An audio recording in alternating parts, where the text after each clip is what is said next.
Wapenzi watazamaji, ni matumaini yangu kwamba mupo salama popote mlipo.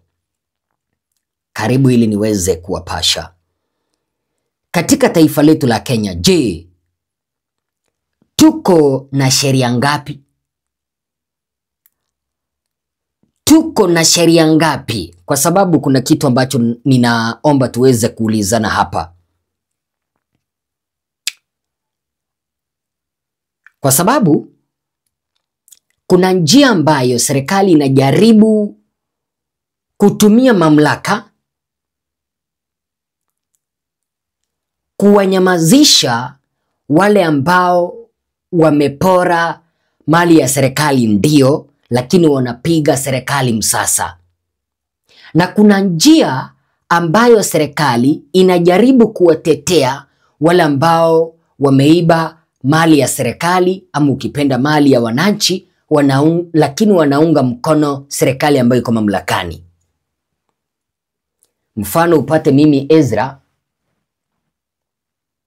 na si vizuri. Hichi kitendo cha kutumia ama kuiba mali ya wananchi si kizuri, lakini ninatumia mfano. Mimi Ezra nimeweza kuchukua pesa za wananchi, lakini ninapingana na serikali.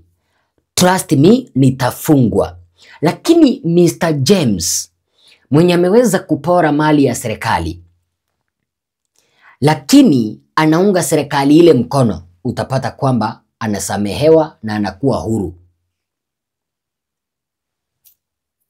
Tulia nikuelezee ninazungumza nini, wapenzi watazamaji. Aliyekuwa gavana wa kaunti ya Kiambu, Mr. Ferdinand Waititu baba yao, mnamo tarehe 24 Machi mwaka 2025, hiyo ilikuwa ni siku ya Jumapili, aliweza kuhamishiwa kutoka kwa jela ya Industrial Area Prison kuelekea kwa jela ya Kamiti Maximum Prison kwa magari 6 aina ya Land Cruisers, baada ya mahakama kumfunga miaka 12 kwa jela bwana Waititu kwa madai ya ufisadi. Mnamo tarehe 13 mwezi wa pili mwaka 2025,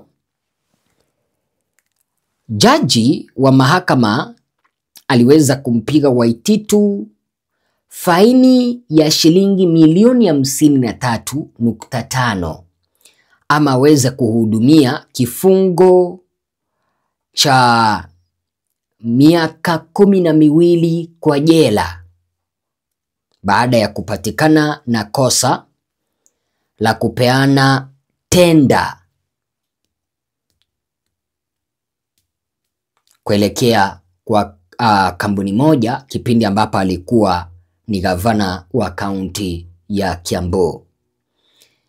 Waititu ambaye aliweza kukamatwa na kuweza kufunguliwa mashtaka ya ufisadi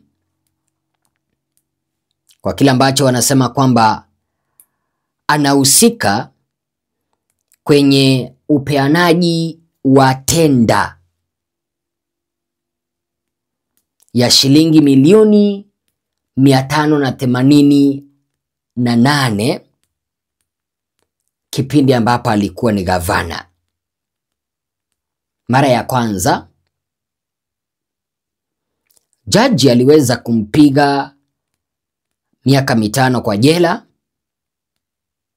ama aweze kulipa shilingi milioni 2.5.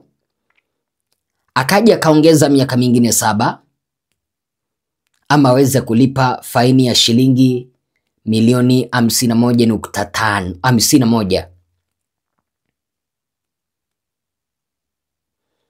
Bwana Waititu amejaribu kuweka kesi mahakamani angalau kuweza kujiokoa asija akaozea kwa jela,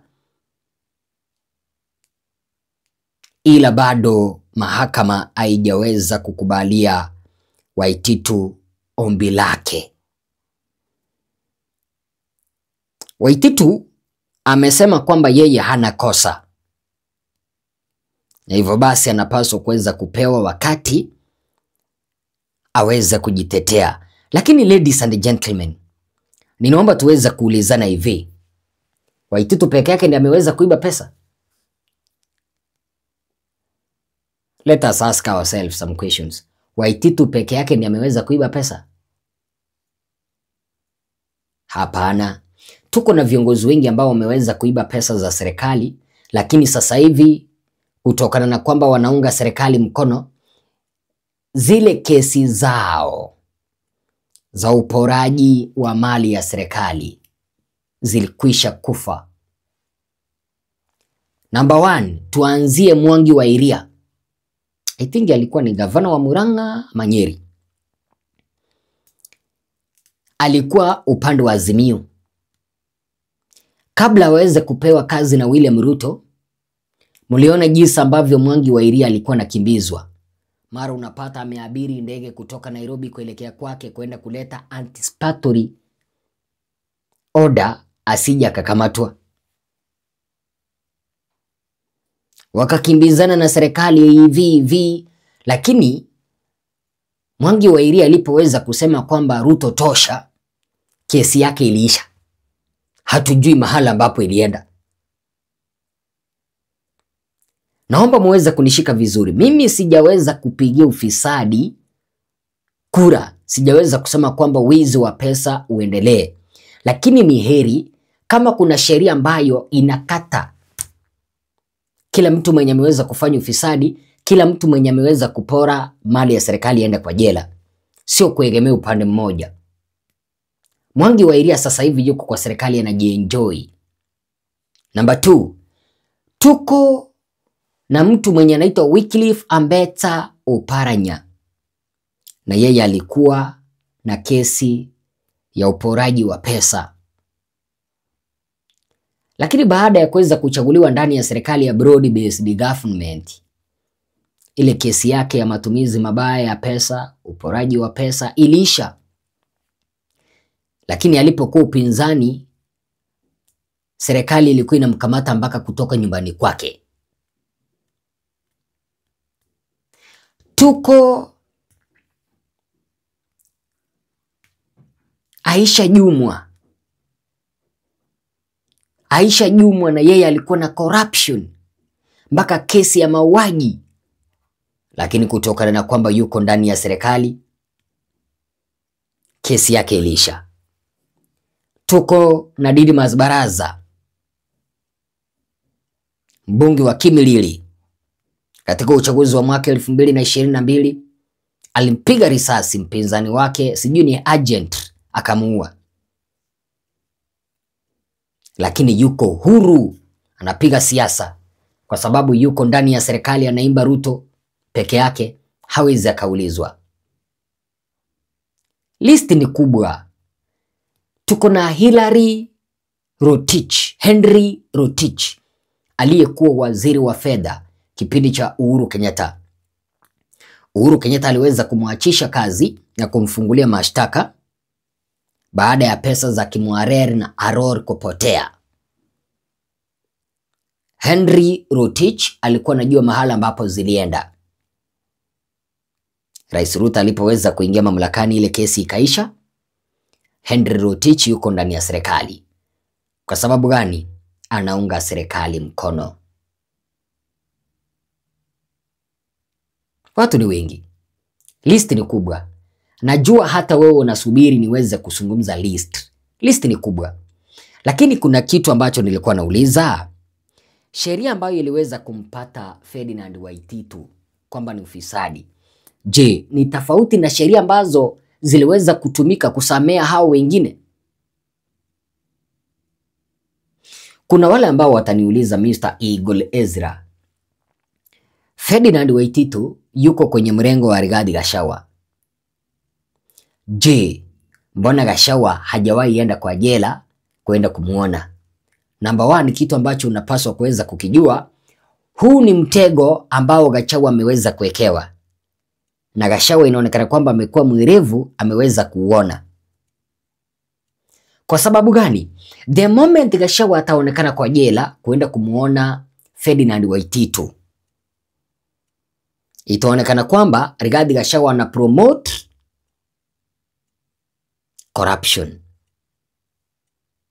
ana promote ufisadi,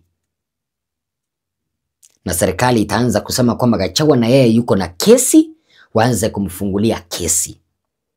Kumbuka kwamba kuna kesi nyingi sana ambazo waliweza kumuondolea nazo mamlakani: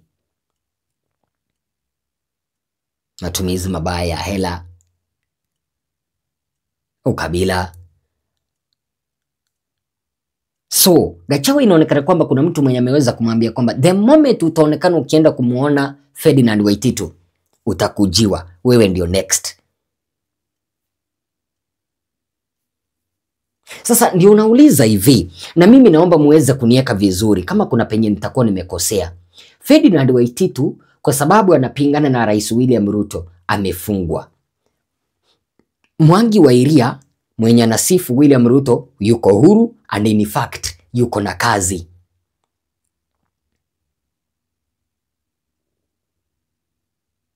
Watu ni wengi, siwezi nikawataja wote nikawamaliza. Akina Davis Chirchir, waziri wa barabara sasa hivi, alifutwa kwa uporaji wa pesa kutoka serikali ya Uhuru Kenyatta.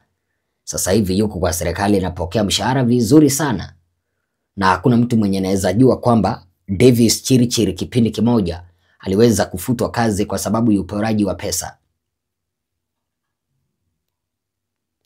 Kwani sheria ambazo akina Davis Chirchir walizoweza kuzitumia ni tofauti na hizi zake ambazo mtu mwenye anaitwa Ferdinand Waititu anapitia. Hapana bwana, mimi hata kama mnaniambianga sometimes eti mahakama iko huru, I don't think so. I don't think so. Kama mahakama ziko huru, I don't think so.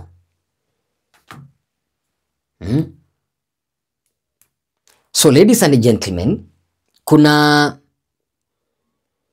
chairman wa Kenyatta International Convention Center KICC mwenye anaitwa Irungu Nyakera. Yeye anasema kwamba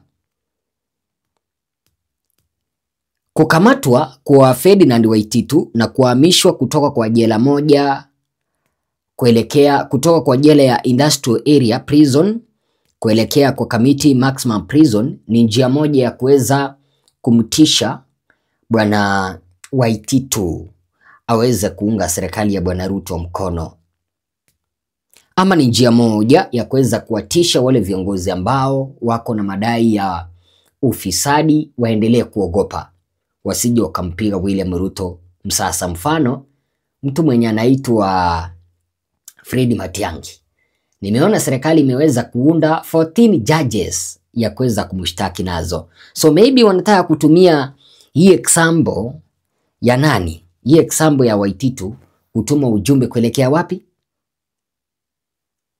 Kuelekea kwa nani? Kwa Matiang'i, kwamba na wewe usipochunga tutakupeleka Kamiti. Kulingana na bwana Nyakera, anasema kwamba kukamatwa kwake